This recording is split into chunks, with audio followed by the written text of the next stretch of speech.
Well, after being an avid sim fanatic for years and years and years, I guess it's time for the obligatory rig tour video. So what you are looking at here is a full motion flying / car racing virtual reality simulator. So let's have a look at what we've got, and I'll kind of explain everything that you're looking at.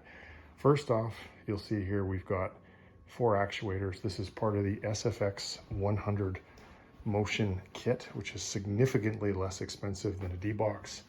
And down there in that server cabinet are all the motion controllers, and that's the power supply needed to provide the full motion. If you've never driven a sim or flown a sim in full motion, 6 degrees, you're absolutely missing out, especially when you combine it rather with VR.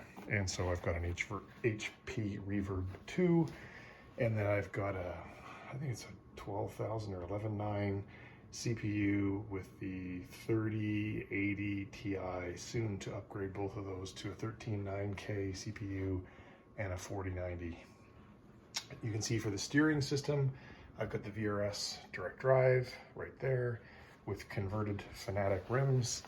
I've got just 2, I'm not a rimaholic, one for one that's round and one that's for formula cars and what have you. And then you can see down here, I've got my yoke and I've got my throttle. Now this is actually just sitting here for now, because what I do when I'm switching them, to switch is actually really easy. All I do is there's 4 Allen screws, and this is T-slot aluminum. The whole rig is T-slot aluminum. I designed it myself. And I literally just slide that off, and then I slide on the yoke, and I slide on the throttle quadrant, and voila, I am converted from racing simulator to flying simulator. Now you'll notice I also have a HOTAS with a stick, and I have a stick extender, which is absolutely awesome.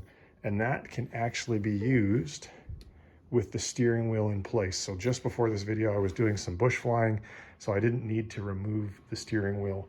So if you want to play DCS, which I like to do, I don't have to make any changes whatsoever. Now, down below here is the coolest thing of all. So my lovely wife just got me the Velocity 1 rudder pedals, and as you can see, they are mounted down below my Husinkveld Ultimates.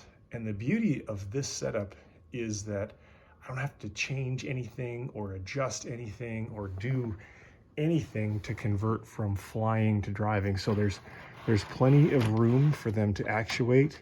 This setup. I love this setup with my heels resting here.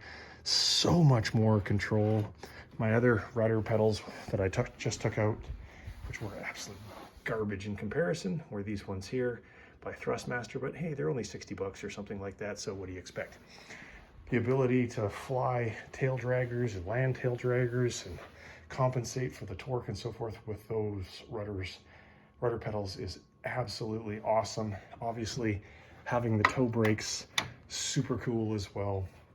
And all I do is the seat is on like a car seat adjuster, so I'll just move the seat back about 3 inches when I'm flying, and that way I have legs that are nearly extended when I'm reaching for the rudder pedals. And then when I'm driving, I slide it up, and this here is actually going to be right up about there, so it further pushes the stick out of the way of the wheel, and then it gets me close enough so that you can see I can rest my heels up on the heel plate and easily use the pedals. So a couple of other cool things. There's nothing really cool about the monitor stand. It is not mounted to the full motion rig. It's really only there for admin. When I'm gaming, obviously I'm in the VR goggles all the time.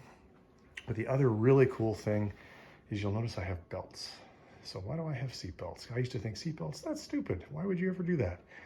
What I wanted to achieve was belt tightening under braking when I'm racing.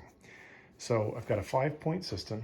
You've got the submarine belt there to keep this from riding up. Because if you don't have a submarine belt and you go to tighten your shoulder straps, really all you're going to do is just pull that up your navel and off your hips, and that's no good.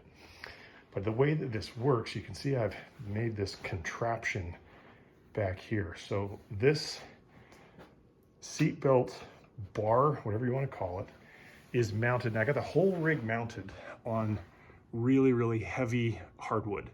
So one, I'm not wearing holes in my floor.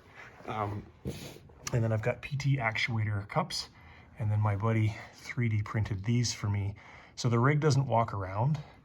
But you'll notice, obviously, the rig can move, but this stays still. So the net effect of that is under braking, the seat is going to move forward, which then causes, because this is stationary and the belts are mounted to a stationary point, increases the tension that's on my shoulders.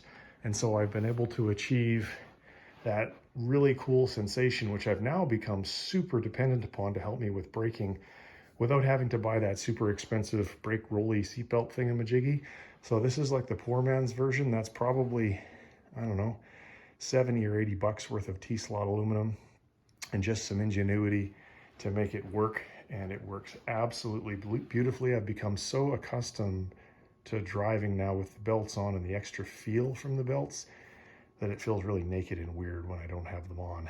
I could put them on for flying, but I'm not really, I don't bother to do that simply because there's no, I guess, practical reason. I'm not trying to simulate tension on my belts as I crash into a tree and kill myself or something like that. All right, so I think that's pretty much it. If you have any questions about any of the components or how it was built or any links or anything like that, go ahead and leave a comment down below. By the way, that over there has nothing to do with, that's just for my home stereo. But it's been just an absolute joy putting this thing together over the years. And I finally got it to a point now where it's just awesome. People come over and they're like, dude, what the heck is that thing? So anyway, thanks very much for watching. I'm rambling on now, so I'm going to wrap it up. And if you, like I say, if you have any questions or comments, just leave them down in the comments below. Thanks so much. Bye-bye.